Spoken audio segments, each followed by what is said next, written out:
Hello students, तो आज हम लोग पढ़ने जा रहे हैं question number 2 based on Lagrange's linear equation या फिर कह सकते हैं क्वासी लीनियर इक्वेशन पर based question number 2। Video start करने से पहले जो स्टूडेंट्स हमारे चैनल को पहली बार देख रहे हैं वो चैनल को सब्सक्राइब कर लीजिए और लेटेस्ट अपडेट्स के लिए बेल आइकन को प्रेस कर लीजिए। तो चलते हैं आज के क्वेश्चन पर, that is question number 2। Solve the equation z minus y into p plus x minus z into q equals to y minus x. तो ये आपको इक्वेशन दी हुई है। तो मैंने जैसे पहले आपको बताया, तो पहला क्या काम है आपका, पहले इसको कंपेयर कर लीजिए equation with P P plus Q Q equal to R. तो हमें क्या मिल जाएगा, पी मिल जाएगा आपका capital. So capital P is nothing but that is Z minus Y. Capital Q मिल जाएगा that is X minus Z. And capital R मिल जाएगा आपको कितना, that is Y minus x. तो अगर मैं अब इसकी क्या लिखना, मुझे सब्सिडियरी इक्वेशन लिख सकते हैं। Now we can write the subsidiary equation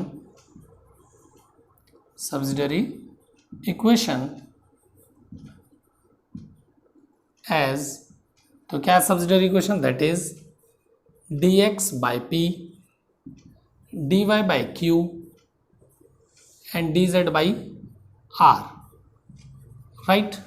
तो यहां से आपके p q r आपको दोनों चीजें दी हुई हैं। तो क्या हो जाएगा, दिस इंप्लाइज, आपने रखी value, so dx by that is z minus y, dy by that is x minus z और dz by that is y minus x।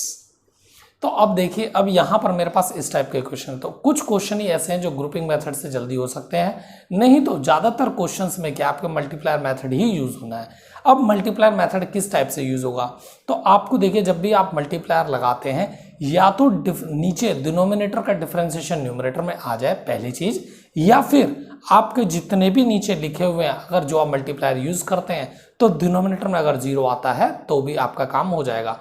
तो मल्टीप्लायर यूज करते समय बस आपको दो चीजें याद रखनी है, या तो डिफरेंशिएशन नीचे का डिनोमिनेटर का डिफरेंशिएशन न्यूमरेटर में आ जाए, या फिर आप मल्टीप्लायर यूज करते हैं तो तीनों जो डिनोमिनेटर में लिखे हुए हैं इनका सम अप करके या माइनस करके जैसे भी लेंगे वो 0 हो जाए।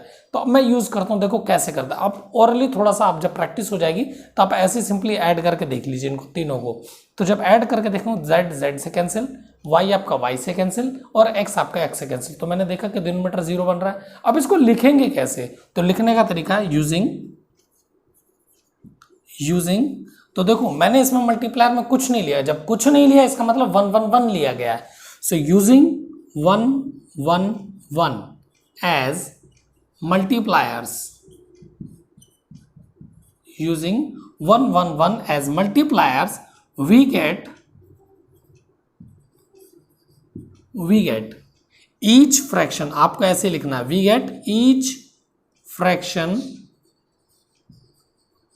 is equals to 1 1 1 मल्टीप्लायर का मतलब ये, मैंने 1 न्यूमरेटर में मल्टीप्लाई किया, 1 डिनोमिनेटर में, 1 न्यूमरेटर में, 1 डिनोमिनेटर, 1 न्यूमरेटर में, 1 डिनोमिनेटर में, ऐसा किया तो मेरे पास ऊपर से क्या बनेगा, that is dx plus dy plus dz। अब आपके मन में ये सवाल आ रहा होगा, सर आपने प्लस कैसे लिखा है, तो जैसा साइन मल्टीप्लायर्स के साथ में है वैसा ही साइन आपके न्यूमरेटर और डिनोमिनेटर में आएगा। तो 1 1 1 लिया मैंने, कहीं भी कोई साइन नहीं लिया, इसका मतलब सारे पॉजिटिव लिए हैं, तो इसलिए सारे के सारे विद पॉजिटिव साइन ऐड हो जाएंगे। सेम ऐसे नीचे आपने लिखा z minus y plus x minus z, आपको एज इट इज कर देना है। आपको कहीं भी कोई एलसीएम लेने की जरूरत नहीं है। मल्टीप्लायर्स और ग्रुपिंग में यही फायदा है कि आप ऊपर का ऊपर ऐड करेंगे, नीचे का नीचे, सब्ट्रैक्ट करने की भी जरूरत हो तब भी आप कर सकते हैं। और तीनों चीज ये, अब ये जो मैंने लिखा है वी गेट ईच फ्रैक्शन, इसका मतलब ये जो आपका है वो हर एक फ्रैक्शन के इक्वल भी है। तो इसीलिए इस लाइन को लिखने का मेरा मतलब था, राइट। अब इसके बाद में आपको यहां से क्या मिल जाएगा basically, so this I can write it as dx plus dy plus dz over, तो कितना आ जाएगा, तो यहां से आपका z से आपका z कैंसिल हो गया, y से आपका y कैंसिल हो गया और x से आपका x कैंसिल हो गया। बेसिकली यहां बचा आपके पास में 0, राइट। अब यहां से आगे क्या करें, अब आप कहोगे सर ये तो इन्फिनिटी, तो सॉल्यूशन ही एग्जिस्ट नहीं करेगा ऐसी स्थिति में।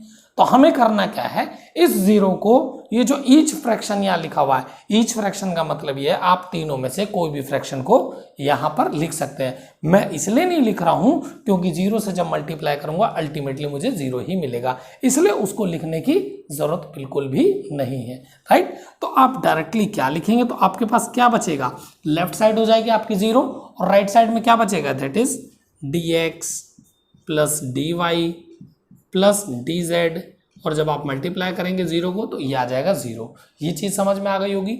अब इसके बाद में आप क्या कर सकते हैं, अब आप इसको इंटीग्रेट कर लीजिए, क्योंकि x y z are all independent of z, सब इंडिपेंडेंट है। सो इसको आप इंटीग्रेट कर लीजिए। सो ऑन इंटीग्रेशन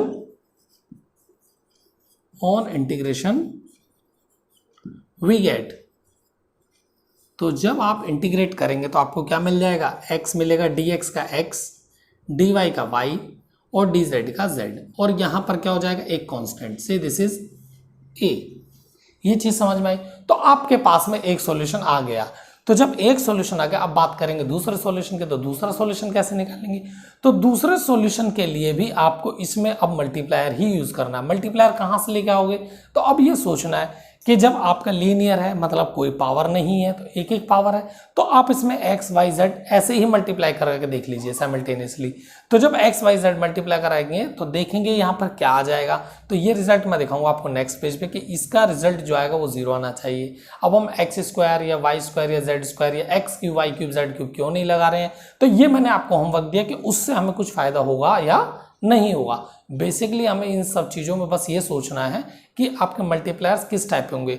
अगर यहाँ पर कुछ एक्स स्क्वायर या वाई स्क्वायर जेड स्क्वायर का टर्म आता तब हम वैसा सोचते, पर क्योंकि हमारे पास लीनियर इक्वेशन टाइप लिखा हुआ है z minus y x minus z y minus x, तो आप सिंपली क्या ले सकते हैं, एक्स वाई और जेड लेके काम कर सकते हैं। सो चलो लेके देख लेते हैं उसको भी।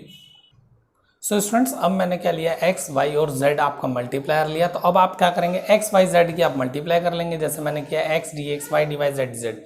न्यूमरेटर में एज वेल एज डिनोमिनेटर में आपको मल्टीप्लाई करनी है। मैंने आपको पहले बताया कहीं भी कोई एलसीएम लेने की जरूरत नहीं है। पहली फ्रैक्शन में आप एक्स की मल्टीप्लाई ऊपर नीचे कराइए, ठीक है, फिर प्लस करेंगे, ऐसे ही सेकंड वाली फ्रैक्शन में वाई डी वाई और फिर y into x minus z. Same third fraction में और तीनों के साथ एडिशन का साइन। वो साइन क्यों लगाया, क्योंकि हमने एक्स वाई और जेड तीनों के तीनों पॉजिटिव लिए हैं, इसलिए हमने कोई साइन चेंज नहीं किया, तो इसलिए सारे के सारे ऐड होंगे, राइट। तो अब इसको देख लीजिए, देखो इसको भी अब मल्टीप्लाई कराने के लिए भी अब एक चीज पता होनी चाहिए, अगर ये डिनोमिनेटर 0 नहीं आया तो इसका डिफरेंशिएशन ऊपर बनना चाहिए। अगर ये दोनों चीज नहीं होते तो आपका मल्टीप्लायर लेने का कोई फायदा नहीं है, ये याद रखिएगा। तो इसको लिख लेंगे हम कैसे, आप this is x d x plus y d y plus z d z. तो हमें ये चेक करना है क्या डिनोमिनेटर 0 आ रहा है कि नहीं आ रहा है।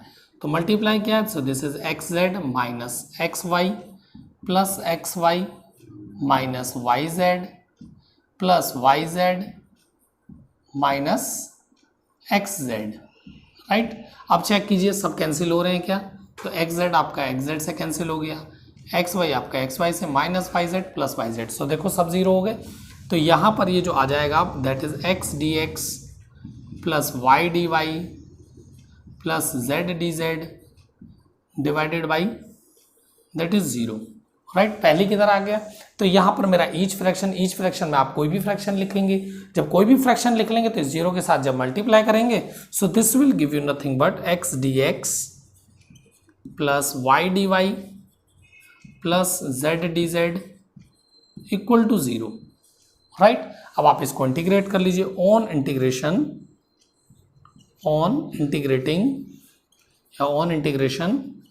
We get. तो आप जब इंटीग्रेट करेंगे तो क्या मिल जाएगा, से दिस इज कितना जाएगा, that is x square by 2 plus this is y square by 2 और plus that is z square by 2। तो देखा मैंने जब सब में बाई टू आ रहा है तो आप कांस्टेंट भी क्या ले लेंगे, बाई 2, मतलब b बाई 2, राइट। आप b भी लेते तब भी कोई दिक्कत नहीं, क्योंकि 2 की मल्टीप्लाई हो जाती है, 2 भी हो जाता, अगेन उसको एक कांस्टेंट ले सकते थे आप, राइट। तो यहां से आपको क्या मिल जाएगा, this is nothing but that is x square plus y square plus z square equals to, से दिस इज b। ये आपका 2 सब पूरा कैंसिल होगा, मैंने इसीलिए b बाई 2 लिखा है, से दिस इज सेकेंड। तो अब आप लिख सकते हैं from first and second we can write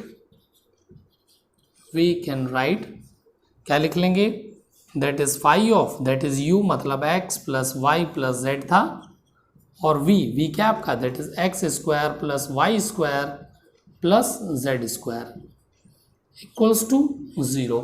और इसी को कैसे लिख सकते हैं, और x plus y plus z equals to f of x square plus y square plus z square is the general solution for the given equation या फिर सिंपली आप यहाँ इसको आंसर भी लिखेंगे तब भी आपका काम हो जाएगा।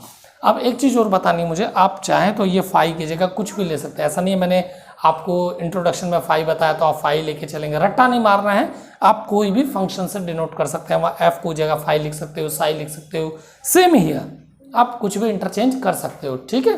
तो ये आपको मल्टीप्लायर मेथड से मैंने क्वेश्चन बता दिया। क्वेश्चन नंबर 1 जो था वो बिल्कुल ग्रुपिंग मेथड बेस्ड था, इसमें आपके मल्टीप्लायर्स और ग्रुपिंग दोनों लगे हैं।